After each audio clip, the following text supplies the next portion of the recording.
Coming up, catching up, we've got a lot more from EA AirVenture at Oshkosh. Like the aircraft of the future and a new way to learn. Plus, the dogs of Oshkosh. AOPA Live this week begins in just a moment. The people of AOPA's Legal Services Plan work to help protect your certificates, and they love to fly as much as you do. The AOPA Legal Services Plan is offered as part of our Pilot Protection Services. It's a members-only benefit provided to thousands of pilots like you.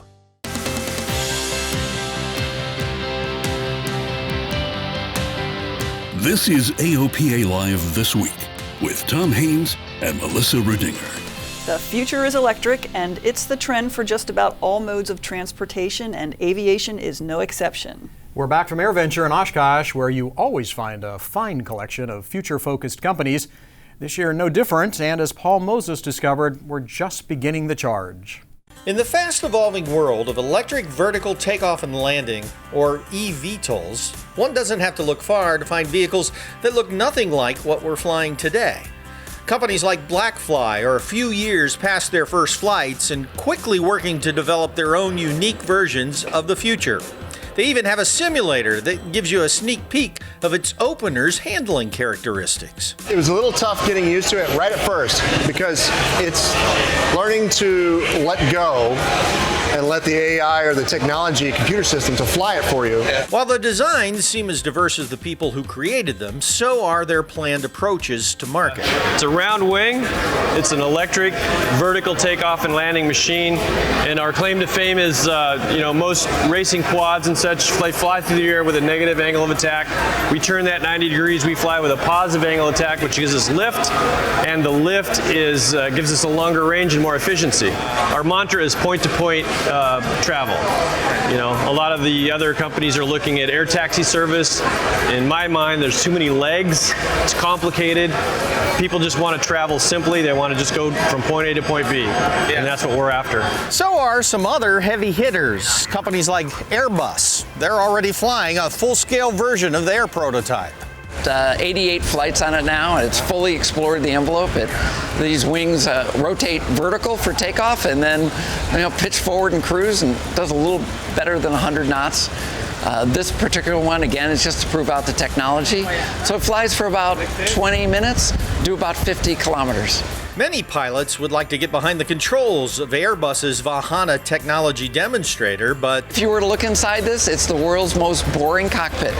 It's a seat and an iPad touchscreen where you would basically say, I'm ready to go. There's no stick, there's no throttle, there's no rudder pedals. It's just a great view.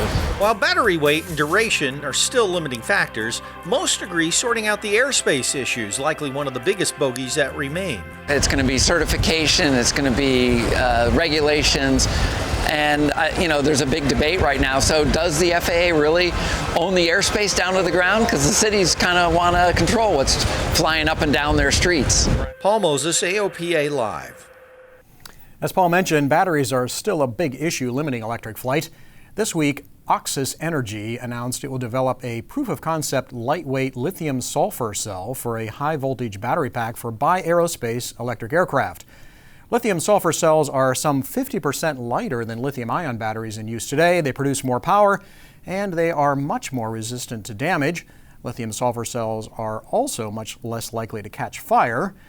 With greater energy density, these battery cells hold the promise to generate more power over longer periods and with less weight penalty. And better batteries aren't the only solution, though. Last week at Oshkosh, I interviewed Dr. Bruce Holmes, who is working with a company developing hydrogen fuel cells to generate electricity for an eVTOL. A tank of liquid hydrogen could propel an aircraft at 100 knots for up to 400 miles or 4 hours. Alakai Technology is developing the 6-rotor, 5-place Sky that will fly on electricity from a fuel cell, much like the power source on the Apollo spacecraft. It's been 50 years since humans first walked on the moon during the Apollo 11 mission, and at AirVenture, command module pilot Michael Collins was on hand. Now, most people ask what it was like being alone in the command module circling the moon. Our own Paul Harrop asked about his early flight training. So obviously the building blocks to getting you guys to the accomplishments that you had started probably in a general aviation airplane. Can you touch on your early flight training and how that helped you accomplish the things you both did in your career? Go ahead. I started out in a T6. Some people called them AT6s in those days, but they weren't advanced of much anything that I could think of. But anyway, I was very experienced. I had a total time of 20 hours. And I can remember, I was so used to this two-seater. You had the guy in the front, and then behind you had this guy screaming his head off. And it was a little different this time. I got in, taxied out, took off, and first turn out of traffic, I looked back at over my shoulder to see where I was going, and I got a glimpse of the back cockpit. There was nobody in there, for God's sake. I was totally flummoxed. I forget what happened on the rest of the flight. Hear how fellow Apollo astronaut turned X-15 pilot Joe Engel answered the question on our website. Just search Joe Engel. Just goes to show everybody's got their issues with flight training. That's right. Everybody's got a story. Everybody starts somewhere. Exactly. Well, speaking of flight training, blink and you might have missed it. Imagine running a flight school for just 1 week during AirVenture. AOPA Live's Paul Harrop shows us the Touch and Go Academy. It's busy over at Redbird. We decided this year, instead of just demonstrating our products and showing them off, we'd actually put them to use. And allow the public to do the same. Or if somebody wants to come in and learn to fly or start their instrument rating, they can get a kickstart to that here for free with real instructors and FAA-approved devices. CFII Michael McCurdy owns IFR6, a 6-day instrument rating course. He uses Redbirds extensively in that program for many reasons. Every time you're in there, you can hit pause, and you can't do that in the airplane. And they're appreciating what that means. So I can hit pause, and I can say, all right, you see what's going on? Let's talk about this. Let's do this again. The half hour of instrument training I took with McCurdy benefited greatly from the pause button. The airplane, he says, is a terrible classroom. And they're getting out and going, yeah, I just learned a lot. And it wasn't because I'm a great teacher. It's because they actually were in a position to listen to whoever's talking to them. Because when they're in the airplane, you're talking to them, they're going, They haven't heard a word you said. It's beneficial for the students and an effective awareness tool for Redbird. It also is a way to give back to the community a little bit, let people that are interested in aviation but really haven't taken that first step, give them an opportunity to try it out. In Oshkosh, Paul Harrop, AOPA Live. Redbird had nearly 100 people come through the academy. For 67 of them, the experience was their initial discovery flights. Also at Oshkosh, Redbird announced their GIFT program for instrument students. GIFT stands for Guided Independent Flight Training. It's a virtual instructor in a Redbird simulator that gives students productive flight training even when the CFI isn't there. GIFT gives auditory instructions, talking the students through instrument maneuvers. There's also a virtual ATC. At the end, the student gets a score showing how they did compared to the ACS standards. The goal isn't to replace the human instructor, it's to supplement the learning. We wanted the simulator to be a classroom. We want the simulator to be the place where they learn how to do things, but at the end of the day, I'm a pilot, you're a pilot, we're here to fly. And so we want people to take it into the airplane and demonstrate that they can do the maneuver, do the specific skill set, and get their license faster. GIFT is sold directly to students by flight schools for $249. Have you seen this before? Well, you've got less than 3 weeks to become intimately familiar with it. This is the ICAO Flight Plan form, and starting on August 27th, it's the only form that Flight Service and ATC will accept. Not a big deal for many of you since you use EFB and probably already files using the ICAO form. So this has been a long time coming. Yes, and in fact, I was telling you before the show, we actually started this 20 years ago when NAV Canada was pressuring us to change the form.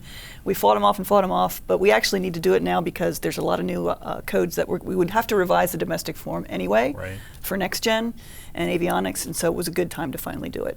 So hopefully we'll make it happen August 27th. Okay, everybody get ready. And on the subject of flight planning, what does it take for a relatively new pilot to plan a cross-country flight to Oshkosh? Oh, and do it under the hood because she's working on her instrument rating. Savannah Rasky lets us fly along. It doesn't seem real that someone like me who didn't fly until 2 years ago, that never thought I could do anything like this, is here now because of all the hard work and the support and the encouragement I've gotten from so many people.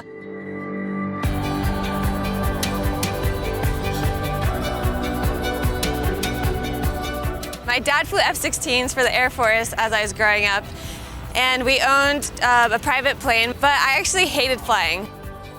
I started my license about 5 times and quit every single time. I just didn't want to do it, and I knew that I couldn't follow through with anything I wasn't passionate about. So I went through college, I graduated with performing arts, and then I decided I'll give aviation one last shot. And I absolutely fell in love. It was a whole new world to me. I went through my private, I called my dad, and I said, Dad, I got my license. And he didn't believe me. He's like, are you serious? I said, yes, I'm a private pilot now. And it was honestly one of the coolest moments, and we've been able to share that bond, and we've gotten closer since then. I never knew what Oshkosh was until I obviously got my license, and then I started hearing about this event. And this is Disney World for pilots. Like, there was no other way I could explain it. And I made it my goal. I thought, next year I'm gonna fly into Oshkosh.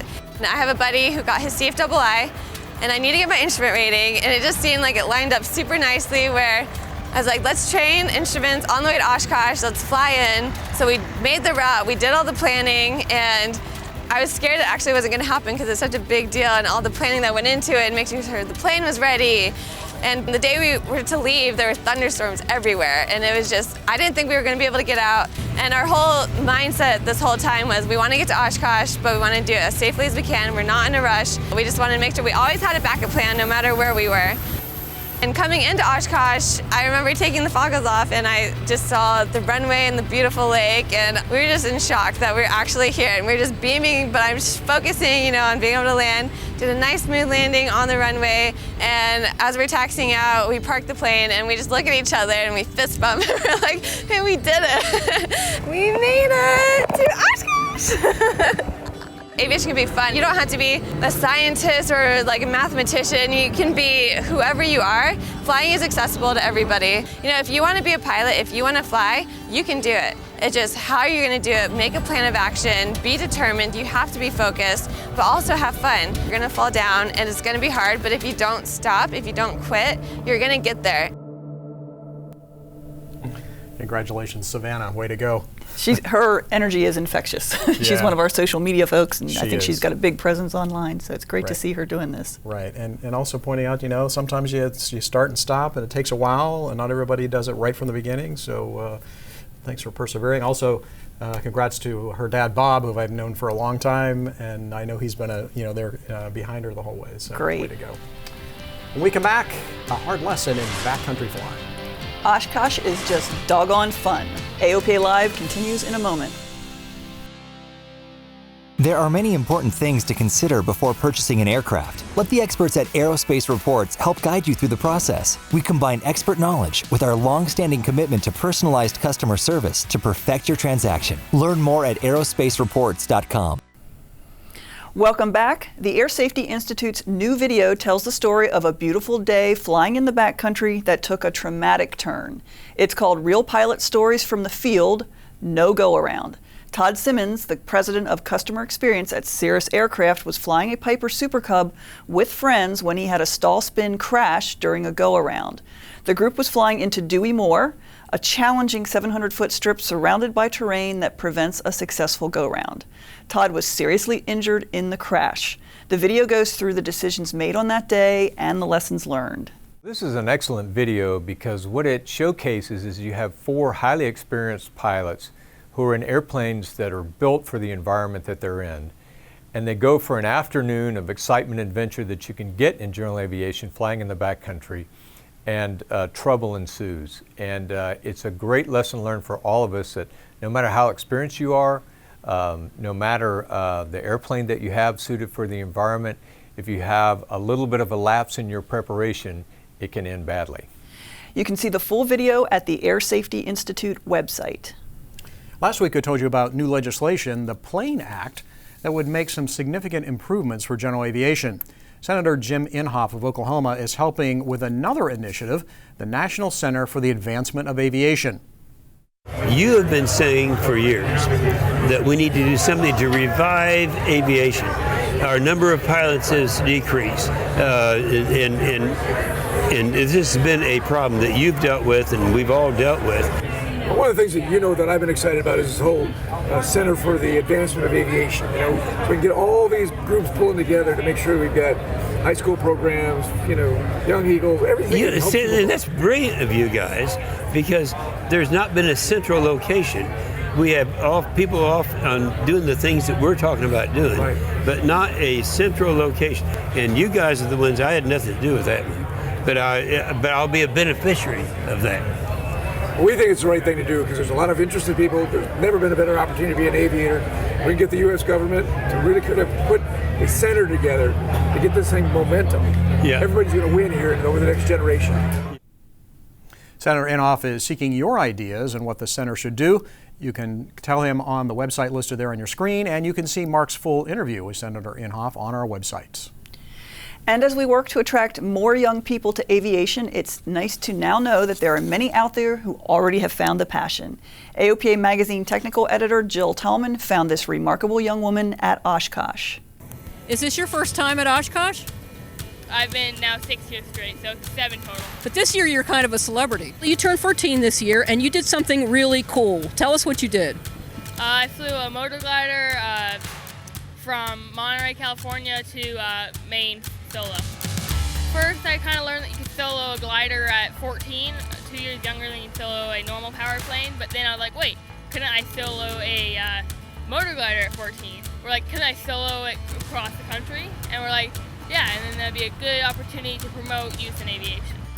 How many days? So 9 days of flying, about 3 hours each day in the morning. And the last day we had a 40-knot tailwind, so we kind of combined them because it was going to take us 10 days. So then we just took a quick fuel stop in Pennsylvania and flew a 3-hour leg and flew a 2-hour leg. She was flying solo, but it turns out she wasn't alone. Her and I and a friend of mine, we had 2 other airplanes besides her glider. And then I kind of did a racetrack right behind her in the Barrens. So that was kind of a bit of work to kind of keep in a position. We all just chatted the entire time about, how her glider's running, how she's feeling, sightseeing along the ground. It's fun. And it's great with ADS-B now, so she can see me on her iPad and I can see her on my avionics. How did it feel when you landed in Maine? It was really exciting, especially 10 minutes before I landed, because I truly went coast to coast, because we live right by the coast in California. So I went out, flew over the Pacific, just got both wheels over, did a 180, reversed my course, and then at Maine I went out over the Atlantic, out over the coast. So that was truly coast to coast, so that was exciting. Fantastic. Thank you so much. Jill Tallman, AOPA Live. That's an amazing accomplishment at 14. I can't imagine. What a cross country. What a creative way to build flight time, even as a 14-year-old. Yeah, she sounds like they put a lot of work and effort into that to make sure that it happens safely. Yeah, definitely. Well, along with the planes and people, AirVenture is always full of furry friends to keep us grounded. AOPA Live's Jennifer Nahn and the rest of our crew tried to catch up, or keep up for that matter, with some of the cutest dogs at Oshkosh.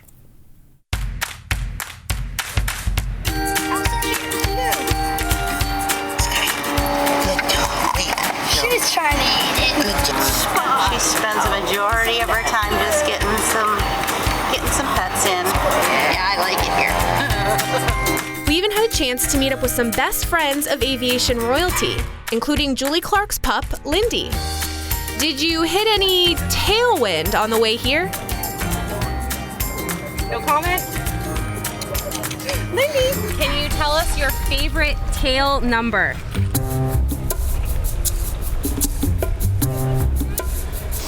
many of the pups were completely okay with taking an AirVenture from the most comfortable spot available.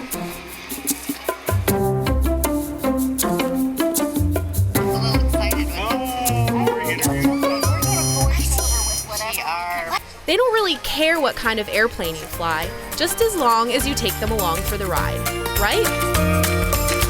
Jennifer Nahn, AOPA Live.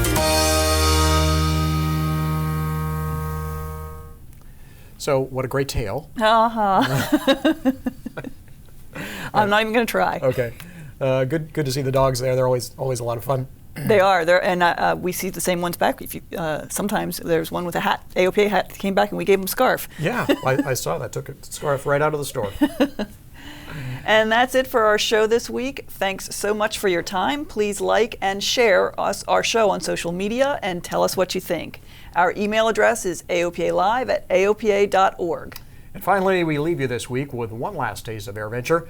right along with associate web editor Dave Toulis and social media marketer Kevin Cortez on the departure from Oshkosh and a flight along the Chicago shoreline. See you next Thursday.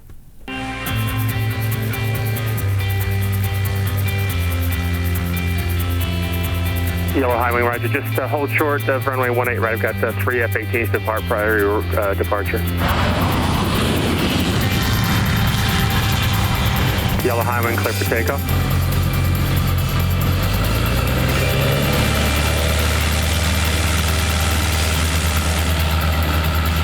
That was cool. Good job.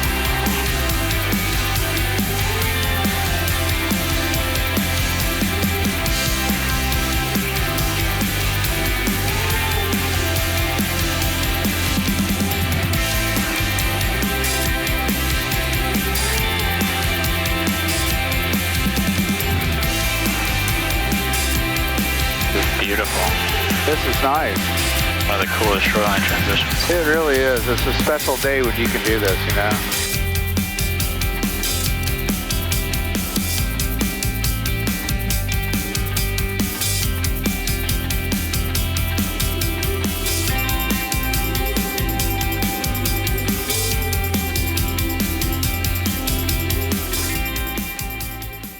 Purchasing your own aircraft is an exciting experience. AOPA Finance simplifies the process, saving you money with lower interest rates and hassle-free loans, so you get into your new aircraft sooner. AOPA Finance, the right approach to buying an aircraft.